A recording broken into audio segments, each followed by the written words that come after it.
Hello friends, Rashmi's accountancy classes या YouTube चॅनलवरती आपले स्वागत आहे.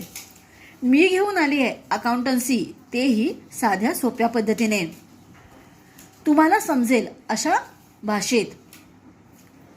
आजचा आपला टॉपिक असणार आहे reconciliation statement. Bank reconciliation statement म्हणजे काय? तर बँक रिकन्सिलिएशन स्टेटमेंटमध्ये काही ट्रान्झॅक्शन्स असतात.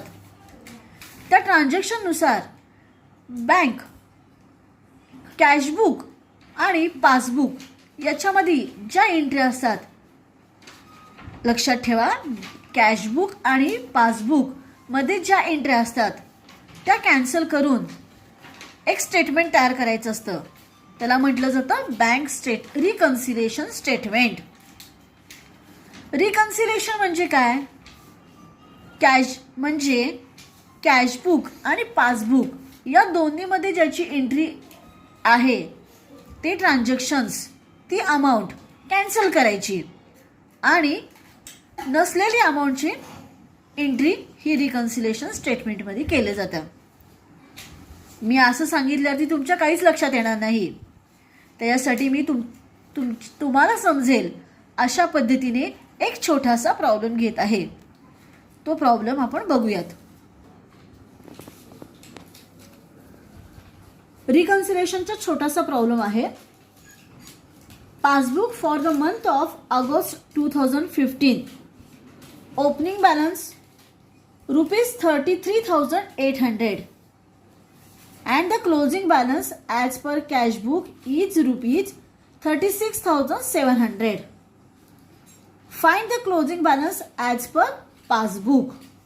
म्हणजे पासबुक आणि कॅशबुकचं ओपनिंग बॅलन्स दिलेला आहे, कॅशबुकचं क्लोजिंग बॅलन्स दिलेला आहे, पण आपल्याला पासबुकचं क्लोजिंग बॅलन्स हे फाइंड आउट करायचं आहे.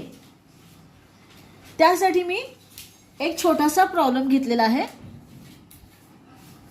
A check of ₹11,300 received from Mr. Patil, recorded in cash book and passbook. म्हणजेच काय? मिस्टर पाटीलकडनं 11,300चा एक चेक घेतलेला आहे. त्याची एंट्री कॅशबुक आणि पासबुक दोन्ही ठिकाणी झालेली आहे. फ्रेंड्स, पहिल्यांदा तुम्ही ट्रान्झॅक्शन्स नीट व्यवस्थित समजून घ्या, मग त्याप्रमाणे एंट्री कशा करतात ते आपण बघूयात. सेकंड ट्रान्झॅक्शन आहे a chequebook of ₹8,400 received from mister Mahesh, recorded in cashbook but not in passbook. 8,400चा चेक मिस्टर महेशकडनं आपण घेतलेला आहे. त्याची एंट्री कॅशबुकमध्ये झाली आहे पण पासबुकमध्ये झालेली नाही. Third one, a cheque of ₹10,600 received from mister Anil, recorded in passbook but not in cashbook. अनिलकडनं 10,600चा चेक घेतला आहे. त्याची एंट्री पासबुकमध्ये झाली आहे पण कॅशबुकमध्ये नाही झाली आहे. A cheque of ₹9,800 issued to mister Sunil, recorded in cashbook and passbook. आत्तापर्यंतचे सगळे चेक होते ते रिसिव्डचे होते. आताचा जो चेक आहे तो इश्यूड आहे. इश्यूड म्हणजे देणे, रिसिव्ड म्हणजे घेणे म्हणजे किंवा मिळाले. 9,800चा चेक सुनीलला दिला आहे. त्याची एंट्री केली कॅशबुकमध्ये आणि पासबुकमध्ये सुद्धा. A cheque of ₹7,000 issued to mister More, recorded cashbook but not in passbook. 7,000चा चेक मोरेना इश्यू केला आहे. त्याची एंट्री कॅशबुकमध्ये केली आहे पण पासबुकमध्ये नाही केली आहे. A cheque of ₹5,500 issued to mister Gandhi, recorded in passbook but not in cashbook. Mister गांधींना 5,500चा चेक इश्यू केला आहे म्हणजे दिला आहे. त्याची एंट्री पासबुकमध्ये झाली आहे पण कॅशबुकमध्ये नाही झाली. फ्रेंड्स, हे सगळे ट्रान्झॅक्शन्स तुम्ही पहिल्यांदा समजून घेतलेले आहेत. या ट्रान्झॅक्शन्सप्रमाणे कॅशबुक आणि पासबुक आपल्याला क्रिएट करायचं आहे आणि या ट्रान्झॅक्शनची जसे काही माहिती दिलेली आहे त्याप्रमाणे त्यात नोंदी करायच्या आहेत. मी इथं ऑलरेडी कॅशबुक आणि पासबुक हे लेजर्स आखून ठेवलेले आहेत. Cashbook आखल्यानंतरनं receipt rupees, payment rupees अशा पद्धतीने आखायचं आहे. पासबुकमध्ये बरोबर कॅशबुकच्या विरुद्ध पासबुक असतं. कॅशबुकची डावी साईड ही रिसीट असते, तर पासबुकची डावी साईड ही पेमेंट असते. पासबुकमध्ये पेमेंट रुपीज, रिसीट रुपीज अशा पद्धतीने कॅशबुक आणि पासबुक हे आखून घ्यायचे. 6 ते 7 ओळी मार्जिन सोडायचं आहे. त्याच्यानंतरनं bank reconciliation statement for the month of August 2015 particulars rupees अशा पद्धतीने आखून घ्यायचं आहे. आता आपण एक एक ट्रान्झॅक्शन्स बघणार आहोत, त्याप्रमाणे एंट्री कशी करतो बघूयात. पहिला ट्रान्झॅक्शन आहे ओपनिंग बॅलन्स 33,800 कॅशबुक आणि पासबुकचं. कॅशबुकचं कधी ओपनिंग बॅलन्स डेबिट साईडला असतं, म्हणून to opening balance brought down 33,800 आणि passbook by balance brought down 33,800 ही अशी आपण एंट्री करून घ्यायची आहे. त्यानंतर 11,300 पाटीलकडनं घेतलेले आहेत आणि कॅशबुक आणि पासबुक दोन्हीकडे एंट्री झालेल्या आहेत. मग पाटीलकडनं 11,300 घेतल्यानंतर त्याची एंट्री काय येते? Cash account debit to mister Patil account. Cash account debit to mister Patil account म्हणून कॅशबुक कॅश अकाउंटला डेबिट दिलेला आहे, म्हणून कॅशबुकच्या डेबिटला टू मिस्टर पाटील अकाउंट 11,300 आणि पासबुकमध्ये देखील एंट्री केलेली आहे, म्हणून बाय मिस्टर पाटील अकाउंट 11,300 असं लिहून घ्यायचं. ट्रान्झॅक्शन झाल्यावरती त्याला टिक करायचं. सेकंड ट्रान्झॅक्शन आहे a cheque of rupees 8,400 received from mister Mahesh recorded in cash book but not in passbook. म्हणजे महेशकडनं 8,400चा चेक घेतला आहे, कॅशबुकमध्ये एंट्री आहे पण पासबुकमध्ये नाही आहे. इथून नीट व्यवस्थित बघा. कॅशबुकमध्ये आहे एंट्री, त्यामुळे टू मिस्टर महेश 8,400 एवढी एकच एंट्री येते येणार आहे. Third one a cheque of rupees 10,600 received from mister Anil recorded in passbook but not in cashbook. पासबुकमध्ये रेकॉर्ड केलंय पण कॅशबुकमध्ये रेकॉर्ड नाहीये.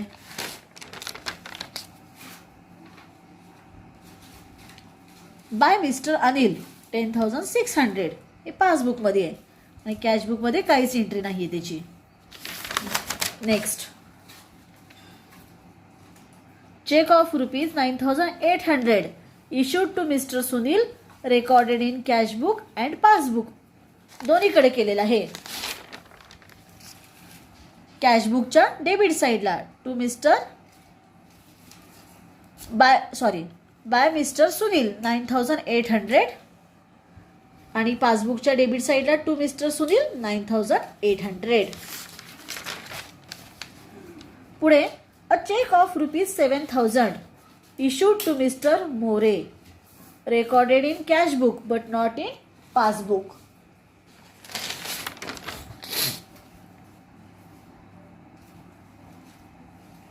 बाय मिस्टर मोरे 7,000 कॅशबुकमध्ये रेकॉर्ड केले, पासबुकमध्ये रेकॉर्ड नाही आहे.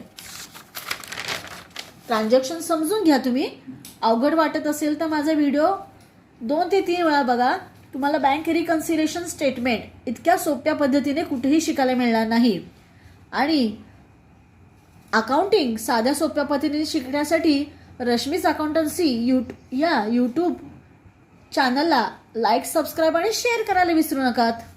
चला तर नेक्स्ट आहे a cheque of rupees 5,500 issued to mister Gandhi recorded in passbook but not in cashbook.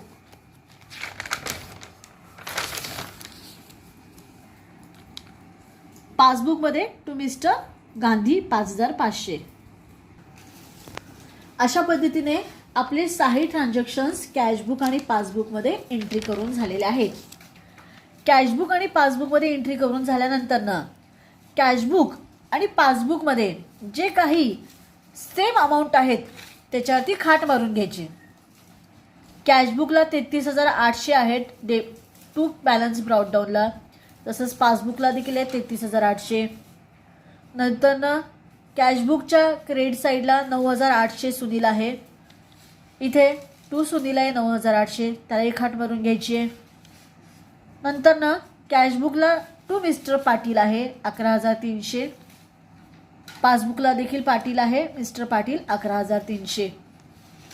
खाट का मारून घ्यायची तर कॅशबुक ॲज वेल ॲज पासबुकमध्ये त्याची एंट्री झालेली आहे. आता खाट मारून झाल्यानंतरनं सेम अमाऊंट कुठं राहिलेलं नाहीत. आता बघा याच्या पुढं कसं करायचं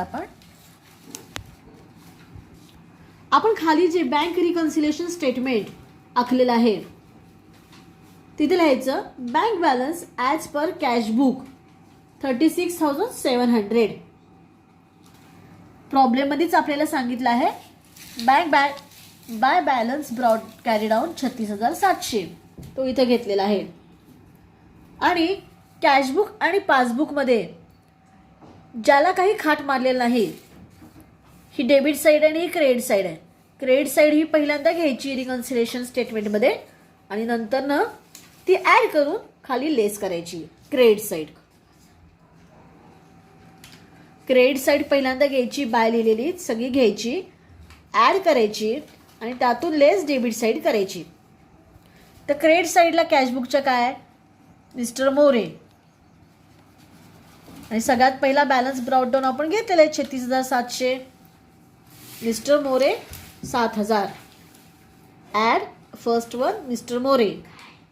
नंतर पासबुकला काय आहे मिस्टर अनिल 10,600, ते इथे घेतले 10,600. या 36,700, 7,000 आणि 10,600 तिची टोटल येते 54,300. तुम्ही टोटल परत करून बघू शकता. त्यातून लेस करायचं मिस्टर महेश 8,400, ते कॅशबुकच्या डेबिट साईडला आहे 8,400. ही एकच अमाऊंट आहे कॅशबुकच्या डेबिट साईडला. आणि पासबुकच्या डेबिट साईडला टू मिस्टर गांधी 5,500. इथे बघू शकता तुम्ही to mister Mahesh 8,400, to mister Gandhi 5,500. या दोन्हीची टोटल केली 13,900. 54,300 मधनं 13,900 घालवल्यानंतरनं 40,400 राहतात. हीच टोटल पासबुकच्या डेबिट साईडला टू बॅलन्स कॅरी डाऊनला आली आहे का नाही बघायची. जर ही टोटल आणि बँक रिकन्सिलेशनची टोटल सेम आली असेल तर आपलं जे काय बँक रिकन्सिलेशन स्टेटमेंट केलेलं आहे ते एकदम ॲक्युरेट आलं आहे. फ्रेंड्स, आज मी बँक रिकन्सिलेशन स्टेटमेंट समजण्यासाठी साध्यात साधा सोप्यात सोपा एक प्रॉब्लेम घेतला होता. त्यातून आपण कॅशबुक पासबुक आखून घेतलं आणि त्यानुसार बँक रिकन्सिलेशन स्टेटमेंट तयार केलेले आहे. बँक रिकन्सिलेशन स्टेटमेंट हा तुम्हाला 11वी 12वी नंतरनं तुम्ही ज्यावेळेस बाहेर वर्किंग करताल ॲज अ अकाउंटंट म्हणून त्यावेळेस तुम्हाला प्रत्येक वेळेस हे बँक रिकन्सिलेशन स्टेटमेंट बँकेमध्ये देखील वर्किंग करत असाल तर तुम्हाला हे लागणार आहे. त्याच्यासाठी बेसिक कन्सेप्ट जी काय आहे मी इतक्या साध्या सोप्या पद्धतीने तुम्हाला समजून सांगितली आहे, ती तुम्ही समजून घेऊ शकता. एकदा बघितल्यावर ती जर लक्षात नाही आला तर माझा हा व्हिडिओ तुम्ही 2 ते 3 वेळा बघा, म्हणजे बँक रिकन्सिलेशन स्टेटमेंट कसं वर्किंग करतं आणि कसं काढायचं हे तुम्हाला इझिली कळेल. त्यासाठी रश्मीज अकाउंटन्सी क्लासेस या यूट्यूब चॅनलला जर तुम्ही लाईक, सबस्क्राईब आणि शेअर जर केलं नसेल तर लवकरात लवकर करा आणि हां बेल आयकॉनला क्लिक करायला विसरू नका. धन्यवाद.